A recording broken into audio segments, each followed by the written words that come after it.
This podcast is brought to you by SeatGeek. Our friends over at SeatGeek are giving us a promo code of TBA Wrestling. That is TBA Wrestling for $20 off your first purchase. Enjoy the show.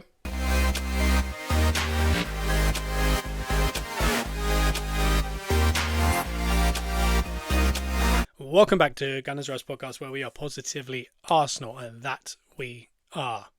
It's been an interesting week. It's been a slow week.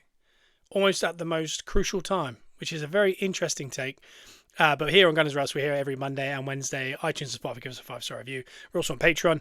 Loads of previews, reviews, transfer talk coming up, England talk coming up. Everything. Everything is over on the Patreon for £6 a month. Tax. If you don't want the tax on there, you just click the link below. Go through that. Don't go through the app. Use the app once you want to listen to it.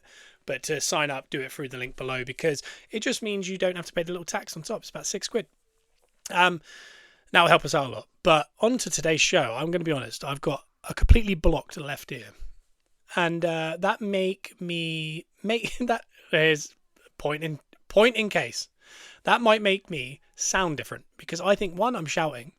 I might not be. Two, it's making me stumble on my words a tiny bit, because I don't know. Is this like when singers don't have an earpiece and they sound a bit tone deaf? I don't know. I'm trying very hard to not make a Harry Kane joke, but you can do that yourself.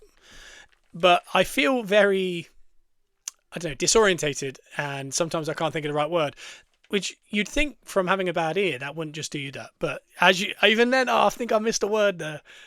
Something's going on. But hey, I'm hoping it's going to be listenable. But whatever happens, if in case you're wondering, I'm disorientated. So, and also I'm super stressed because that West Ham game, as we all remember now, after review, West Ham number 19. That took years off my life. And I think, I said it last week, I think it brought on vertigo, which is really interesting. That I believe that actually caused me to get my vertigo back. That's how stressful the season's been. So we're going to talk about a lot today, because as for you guys here that are listening today for free, we haven't spoken since last Wednesday, and that Wednesday was Man City and who did they beat 3-0? A team. What team was that? It was at home. Don't remember. I'm going to remember that in a minute. But they won 3-0. I remember that much. And that's happened. The FA Cup final has happened. And there's been a lot of talk as far as Glasner and resting players. There's been a lot of chit-chatter around Arsenal. Some people putting bad thoughts into our heads. Also, I want to talk about the performance level of City at the weekend. Is interesting, I think, for this week, because today we're going to be talking about tomorrow and tonight, because tonight Arsenal play at home, last home game of the season. Horrible scheduling to change just 3 weeks out, and so people that are flown around the world aren't going to see it or have to stay an extra day and change their flights and all these kind of things. But either way, we're playing Monday night. Tomorrow night is their match. I've been saying for the last 3 or 4 weeks that I really believe, maybe less belief, more hope, we win the league tomorrow night. That is my hope. And if you're listening to this tomorrow and we've drawn with Burnley, that was a funny thing to say.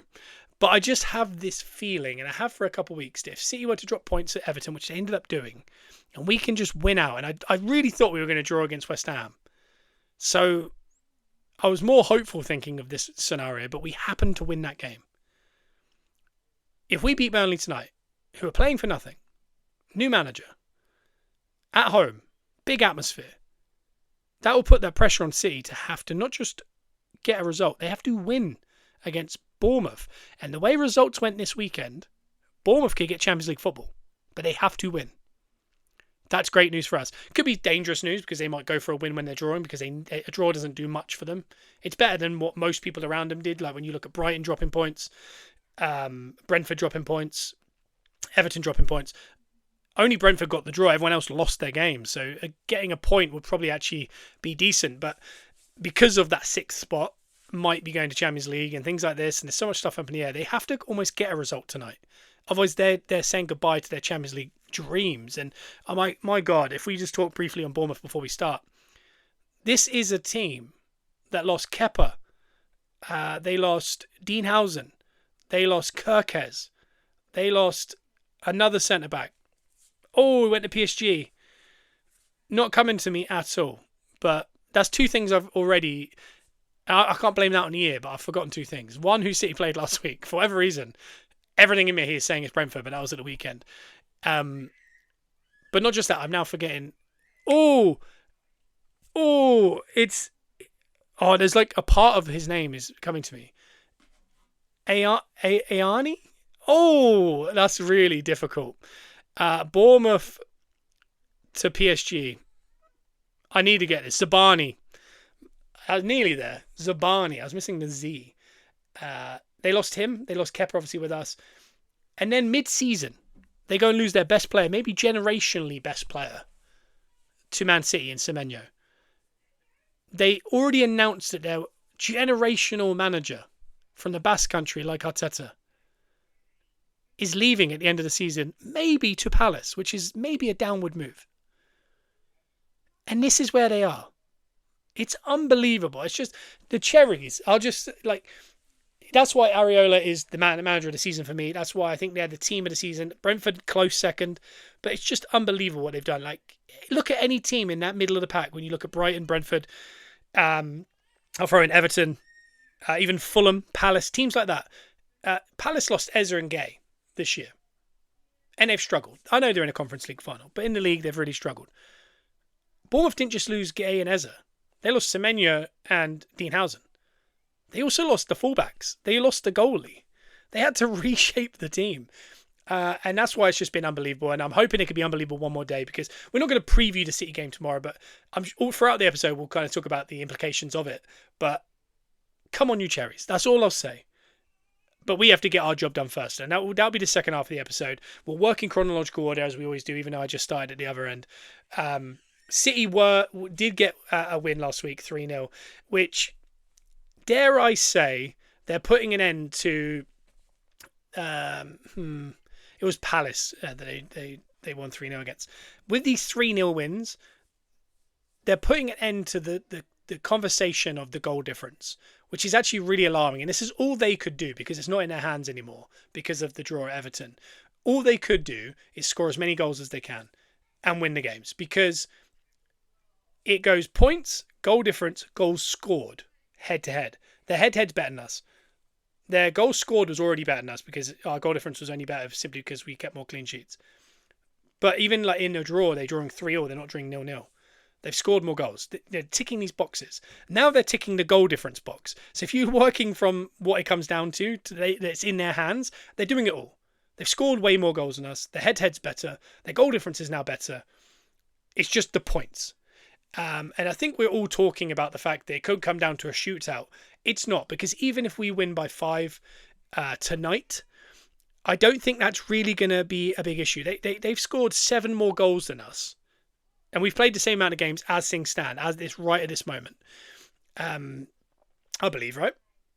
We got 2 more. They got 2 more. Yeah.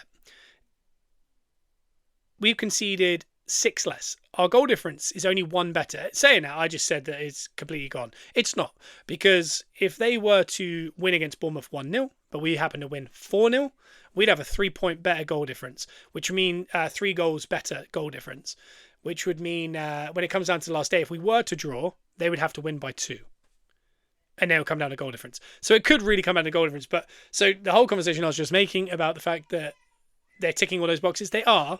And it is only getting better, because if you think about it, if they beat Bournemouth tomorrow, what if they do win by 3? And against Villa, what if they win by 3? I don't know if we can beat Burnley or Palace by 3 or 4 goals. I don't know, because we are scoring winning a lot of games 1-0 currently. And I don't know if it's in us to really beef that number up. But we're trying. And again, like I said, the goal difference, as things stand, is they are 1 better than us. And the only way this will come down to goal difference is if we were to draw one of the games and they were to win out. And in that case, that means one of our games is null and void as far as goal difference, because we can't gain. It means the Burnley game we'd have to win by 7 for it to be even possible, I think. But the way Unai Emery works his magic, I could see City scoring 6 or 7 last day against Villa's kids, and which moves us on to another conversation. And in that City Palace game, I think it's very interesting that Mateta scored an early one. It was marginally offside. We never saw a good replay, which is interesting. I'm not going to get into the conspiracy of it.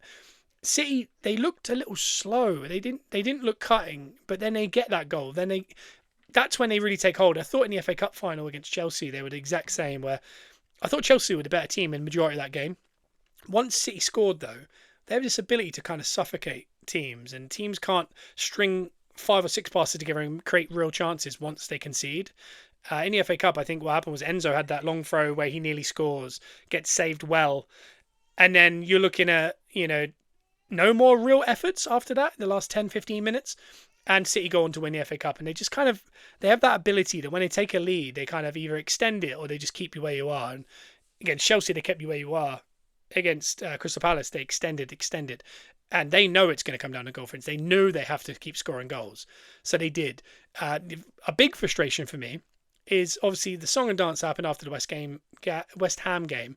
After a correct decision was given, I've seen nothing in the weeks since, but John Stones handballs that stopping the ball from going on target in the box.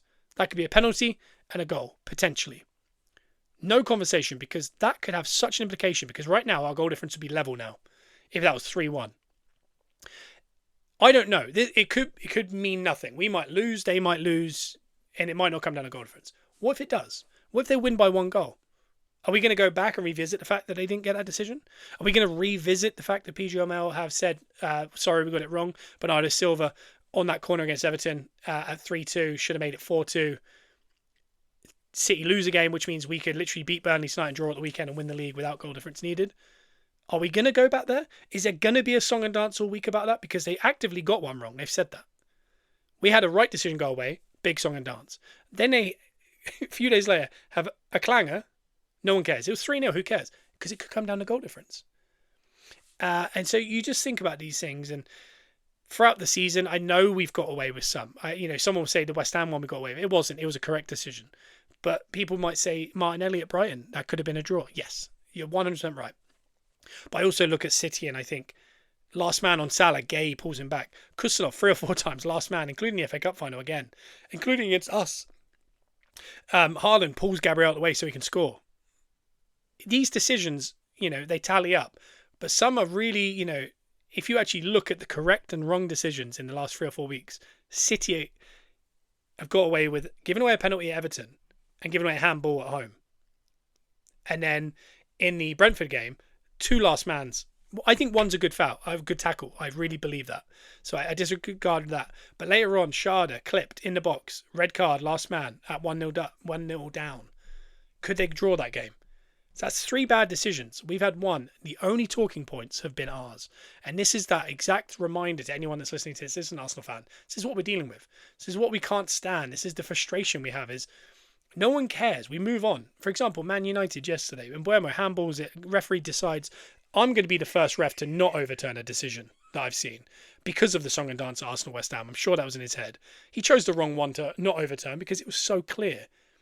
But what are people talking about? I just turned on Sky Sports News. I haven't seen one word about it. Some people might say it's because it wasn't for anything for us to say. If Man United can't really go lower or higher. It's irrelevant at the point. Where's the outrage? Because the only outrage we've had in the last month on VAR was on the one right decision they got. It's very concerning. So going into this last week, it's just going to be what's frustrating me is so much like that's happened and you can't have a good conversation with people because they're so kind of blinded by anger towards Arsenal that there's no real argument. You can't have the argument because you can put clear evidence and they're going to go, nah, you're bottlers. That's their response. It always has been. But my frustration is what could happen. And again, I personally believe if we can't get 3 points against both of these teams, but City managed to beat Bournemouth on a short turnaround away from home in their form and beat Villa last day, but we can't win our games, they deserve to win the league. And that's peace of mind. I can live with that because I can go, yeah, we weren't good enough. At the end of the day, it came down to it. They had the harder run in and we threw it away. Not going to say bottled, we just weren't good enough. Because there's a whole, the meaning of bottling. I'll get into Laura Kirk, her post, which is very good. I'm going to read out on it. But there's peace of mind there. The problem is the peace of mind's getting clouded. That West Ham game was a perfect example of people were already angry because we won that late. And people didn't expect that. The decision just gave them ammo to be like, here's the daggers. But it was the right decision underneath it all. My concern is the bad clangers that City are getting, that are going in their favour for goal difference and for wins, no one's talking about. So if we do draw and win, and they win, and they beat us by a goal and goal difference, no one's going to care less about us going, but John Stones should have got a penalty. Sharda should have had a penalty and a red. That could have changed not even just the goal difference, the decision. Everton should have gone 4-2 up with 10 minutes to go. And they actively said we got it wrong. That's what's going to decide the season. But everyone's going to say at the end of the year, if Arsenal win the league, it was decided because of that West Ham decision. Again, in brackets, correct decision. If City win, Arsenal bowled it. And that is the pressure and fear as an Arsenal fan we're living on. Because City fans don't have to worry about it. Because no one's going to bring it back up. Whereas we have to worry about those things. So that's my frustration. Because I really think I can get my head around the idea of us not winning this now. If we don't, fair play. We weren't good enough. We clearly weren't good enough. But, and a big but, there's too many iffy decisions at the end here that are making it tighter than it should be. I realistically, if all decisions have been correct, I think we could win the league tonight, or we've already won it. But it hasn't gone that way, and it's really frustrating because it makes it harder to accept, that's kind of how I felt last year, and people won't get on board. And it is really funny because I've seen people who support maybe West Ham, Spurs, Liverpool, Chelsea. I've seen the exact people who have an issue, who laugh at Arsenal in the last few years, some of these decisions that have gone our way, and how we explain, well, if that had gone that way, we could have won the league, or we could have made Europe. And everyone goes, oh my God, you're breaking it down to one decision, and they make fun of it. I'm watching the same exact people try and explain their ones this year. And it's just funny because my response isn't like, I just go, we need to be more consistent. And it's just funny to see the same exact people doing the same thing. And you just go, how do you not have the, what's the word? I don't know, presence of mind, maybe, to realise that, oh yeah, maybe that's what they were worried about. Maybe that's what they were annoyed about. But that doesn't happen in football, or it doesn't to people that aren't Arsenal fans. And by the way, fully aware, Arsenal fans are some of the worst at it. I'm just talking from my perspective. But it's going to be a big day because, like I said earlier, it is home to Burnley. Looking at that goal difference, I think there's an opportunity again. We can't get ahead of ourselves and go, it's a win already. And I think Burnley have talked about, I think Pep's offered them Rolexes.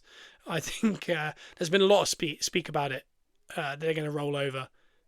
And it's been interesting because in the last couple of weeks, I've seen certain teams look like they're already on the beach. And I've seen certain teams that should be on the beach fighting for their lives. When, West Ham are fighting a relegation scrap, and the effort level they put in the first 30 minutes of that Newcastle game was of a team that had nothing to fight for.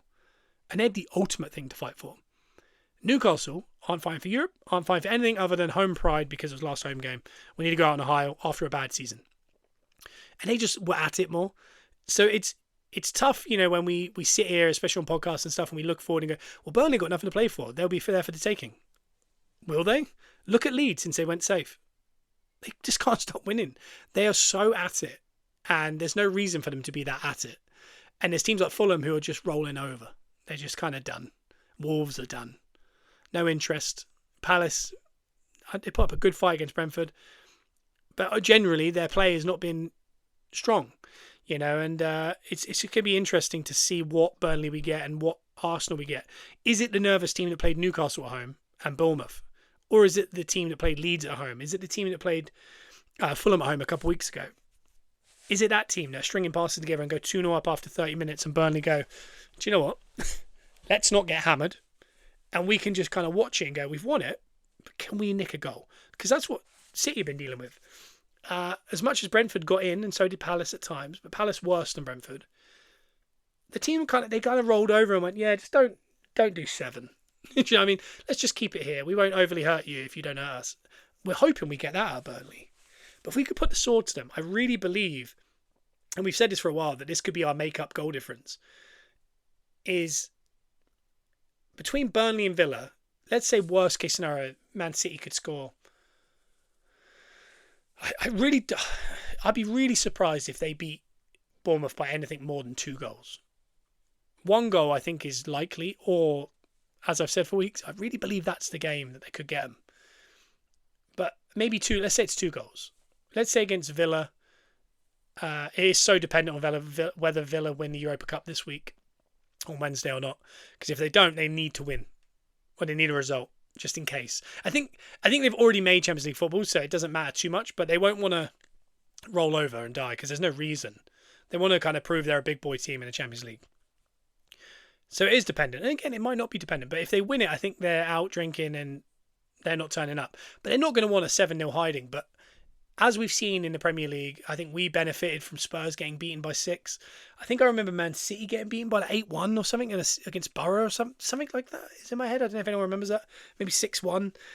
Weird results happen last day because sometimes the right team hits the right team mentality-wise at the right time and you get a weird result. Like, it is not out of the realm that City don't win 7-0 against a very hungover Villa. So we have to keep an eye. But let's say realistically they win 4-0 and they win by 2. That's 6, including the 1 goal they have already on top of us. That's 7 goals. I'm not saying we need to beat Burnley 7-0. But if we can beef that scoreline up today, if we can get... I know that we can't get ahead of ourselves, but if we do get 1 or 2 goals, because I think 1 goal lead is terrifying. If we're 70 minutes in and we're penned back and we're 1-0 up, that's almost as scary as being 0-0, I think. We need a 2-3 goal lead in some capacity, like that Fulham game. But I think they have to not let their foot up. Like against Fulham, I think they let their foot up. And I know we hit the post and the crossbar in the second half. I think we have to capitalise. If we're 2-3 up and there's a standing ovation at half time, they have to go after them second half and go, we need to double that. Because you win 6-0, I think City go, oh God. Because then even if it is a draw last day, they got to make up 5 goal difference to put it down to goals scored, which will be them, unfortunately, and then head-to-head, which is them as well. So it's an interesting game. I think if we want to see ourselves as champions, I think we got to win both games and not allow that to even be a thought. I really want to win tonight to kind of, 3-0. Something really convincing. Feel better about that goal difference slightly, because obviously 3-0 would only put us, if they're going to win out, 2 goals ahead of them, which means they would have to win. Well, they would win it on goal difference because they'd have to win by a margin of minimum of 1, and then they have the most goals for and the most head-to-head. So yeah, if we win 3-0 and then draw, if it comes down to goal difference, they've won because they had to have scored more than 2 goals, or 2 goals minimum, which would mean they would win on goal difference. So if we win 4-0, just so that it's alive tonight, I'd love to watch that Bournemouth game and really see them. And again, that pride that Newcastle showed against West Ham. But Bournemouth just come out and go, we have to get a result here for Champions League football. The crowd are up. City, they looked leggy against Chelsea. They had to rotate against Palace. But Palace weren't putting up much of a fight. They've played their team in the FA Cup. They might have to rotate again. And I'd love to see Bournemouth put them to the sword because they allow people chances. Brentford had chances. Palace had chances. Chelsea had chances. But they haven't had a team that are willing to take those chances. Whereas Bournemouth are a team that are taking the chances currently. When you look at Krupi and you look at Scott, Ryan, they're a really good side. Evan Nilsson, that can really cause you problems. Like, if this was the other way around and we were having to play them midweek, I really couldn't see anything other than a draw or a loss. Because it just feels like that kind of ground you don't want to go to. Bournemouth have had a week off, I believe. I think Bournemouth haven't played. And they've sat here and watched results go their way. So their last game was... They had a red card, so they will be missing Christie. But they played... Oh my God, Google is crazy. On the 9th of May. So as of tomorrow, they would have had 10 days off. 10 days rest for Bournemouth going into that game. City, 2 days. There's a recipe building there for a disaster for City, and obviously something very good for us. But the only way that's good for us is if we can get through Burnley tonight. Looking at it, it looks like they're trying. Ben White's out for the season. We know that now. Timber, they said they kind of... Basically, we have to try and get him fit for the Champions League final because We just have to. There's no two ways about it. He needs to be available. Our current injury list is Moreno, Timber, and White, who will definitely not be playing. Califury is listed as injured. No real word on it, whether it's definitely injured, but it'd be interesting. My theory would be if Califury's fit, I know that annoyingly that team that did so well against Atletico and Fulham, and we kept playing that hot hand, we did it against West Ham as well. And you remember how we played that first 20 minutes. You hope at home against Burnley that we'd be able to get a goal in that time that we couldn't against West Ham, but we did against Fulham. We're missing the fullbacks. That game had Ben White overlapping for Saka and that connection again. On the other side, we had Calafiori being a wild card, which we haven't seen all season because, as well as Hincapié's done, he is not Calafiori as far as an aggressor in the middle of the pitch, out wide, whatever it is. He's a real wild card and real top talent. So having those kind of marauding fullbacks, it will be Hincapié and Mosquera tonight if it's not, and that does change the build-up play.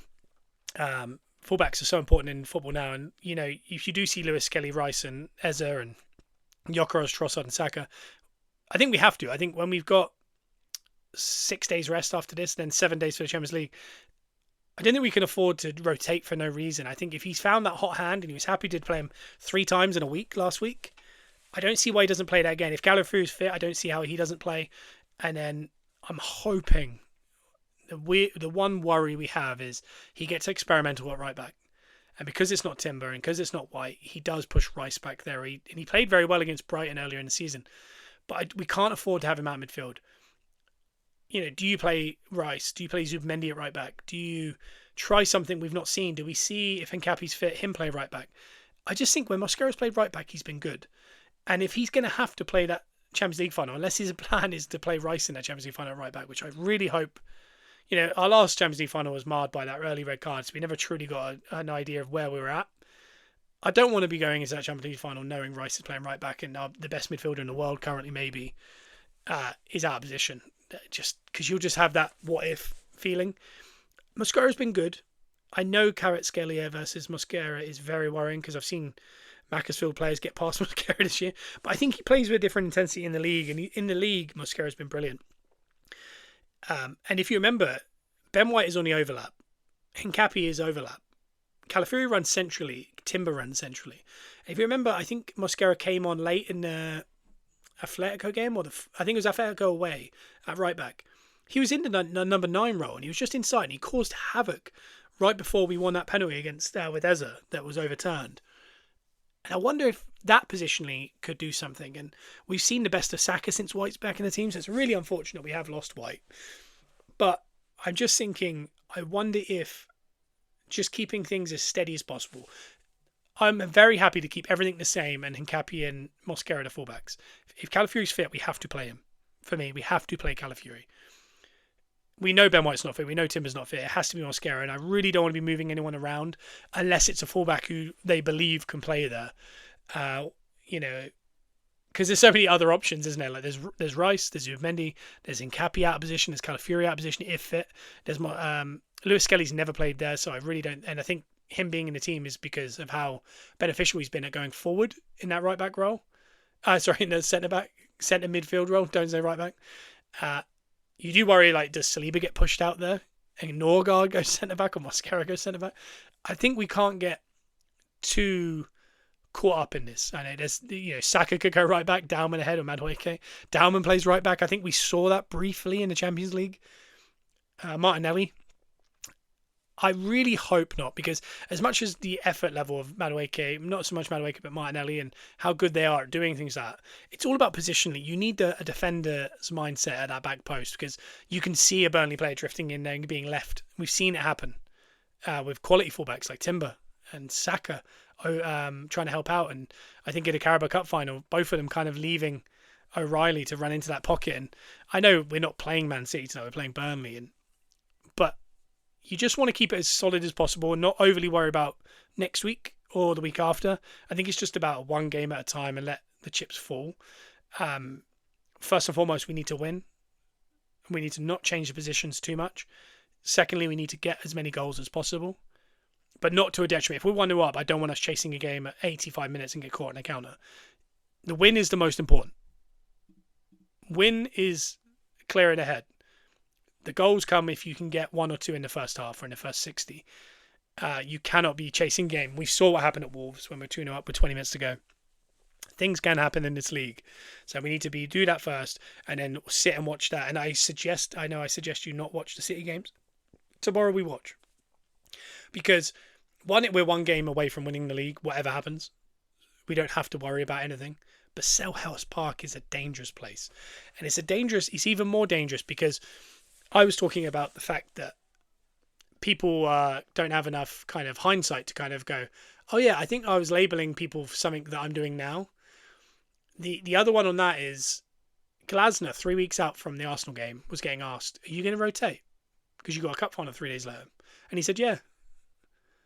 Then the next press conference, are you seriously going to rotate? Because that's it might detriment to the Premier League winner. And he said, well, they don't pay my checks, Crystal Palace do, and my best intention is to win a cup final because we can't get relegated, so why would I? Another press conference, he gets asked again, and he says, I'm not going to play kids or reserves. I'm going to play the squad. It's just not going to be the best team.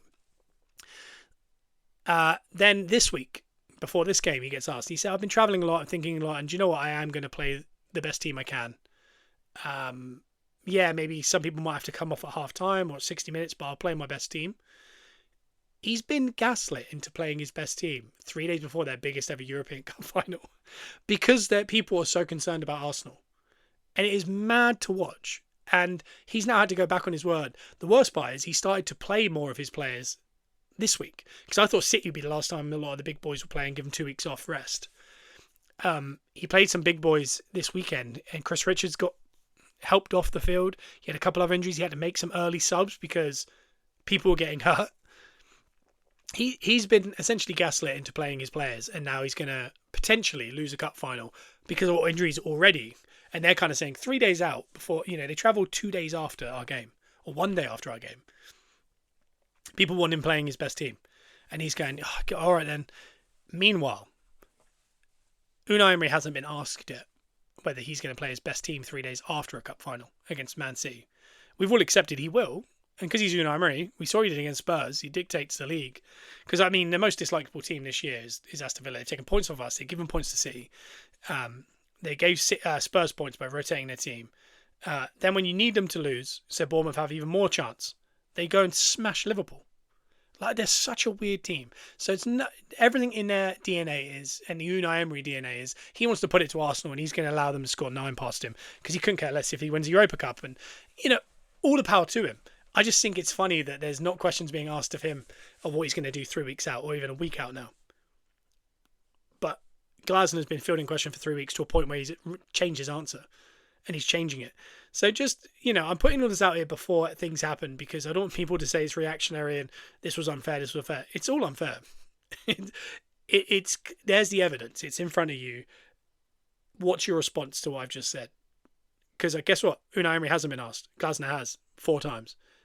Glasner has gone back on it. So there's no real rebuttal to that other than that is odd, yeah. And it is. It's narratives and narratives and narratives. And I'm going to read out the Laura one because I think these are really funny. And it is the... what's the word? It is the dichotomy of man a little bit as being an Arsenal fan. I've sent it to Joe. He hasn't read it yet. It's got busted on top, which is even better. Things that the Premier League has taught me by Laura Kirk Francis on Instagram. Because every day is a school day and we all need all students of the game. First, set pieces. When a team does it, bad. When an individual does it, good. And that is in response to, obviously, Arsenal. It's awful that we score set pieces. But Bruno Fernandes got 12 of his 20 assists. And I think he's been unbelievable this year. From corners. But that's fine. It's not a problem. Corners are good. Team, bad. If a TIFO is funded or indeed part funded by the club, it doesn't count. So we're not allowed to do them. The synonyms for I don't like it, new ones: performative, cringe, unwatchable, industry plant. And they involve industry plant for the Arsenal fan holding champions, the guy with the tears being an industry plant, This is that we can't sing our song before our games because it's an industry plant, because his mum was in last of the summer wine or something, and it's manufactured, but it's not. And Rice waving at his family and or saying it's not over when it wasn't was performative and cringe. Bottle is now a synonym.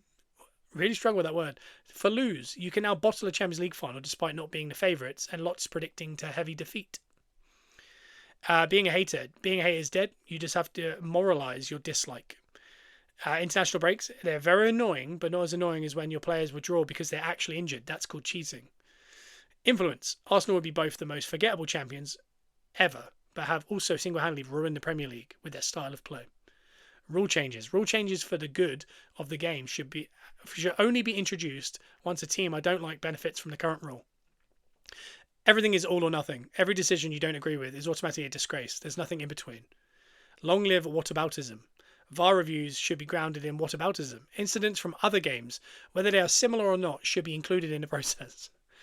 And the last one, I think it's the last one. It is not the last one. It's number 11. You can love every part of supporting a team, but also strongly regret choosing this life at the same time, which is understandable, hence taking years off my life for that West Ham game. The celebration police do not keep their receipts, but we do. Things we love to see. Enzo Maresca, touchline, sprinting down, Chelsea's last-minute goal in October. Things we do not want to see. Arteta doing a dance with his players after qualifying for a Champions League final. Is there anything that she's missed? And I think that is phenomenal bait, to be honest. But also very true. And it's so true. And like I said earlier, you can put forward a lot of evidence and truth, and there isn't really a rebuttal. And the only rebuttal is, yeah, but it's Arsenal. All right. We can't deal with it, but the problem is so much has already started to go weird. We desperately need something to go right so we don't have to even, one, talk about it, or two, worry about it. Because I'm sure they'll change the rule for corners because of us. Even though Spurs scored the same amount this season and nearly got relegated, or might still. Doubt it, but might. It's just, it's been an interesting... It's almost like, I think a psychologist could look at this year from an Arsenal point of view, or maybe the last three, and break it down and just be absolutely dumbfounded by what is going on. It is just crazy. It is truly crazy. It's been a crazy year. I really want something over the line, and people have been saying for the last 5 years, if you win something, we'll leave you alone. Let's put that to the test. Let's find out if we win something, do they leave us alone? And I know what's coming. You win the league, you lose the Champions League final. You're not that good. You didn't win the Champions League final. All right. You lose both. Bottlers. You lose the league, but you win the Champions League final. But you bottled the league. There's no winning unless we win the double. And if we win the double, it's because we're only good at set pieces and we cheated. So we're going to have to just enjoy it. And first thing we're going to enjoy is tonight's Burnley game. Let's hope we can win and keep this alive. 2 games to go. 2 games. And a really difficult one for City tomorrow. We'll be back on Wednesday, where so much could have happened. Because the Arsenal game would have happened, the City game would have happened. Is it coming down to the last day? Is there injuries? Is there returns? Has Glasner had to go back on his word again?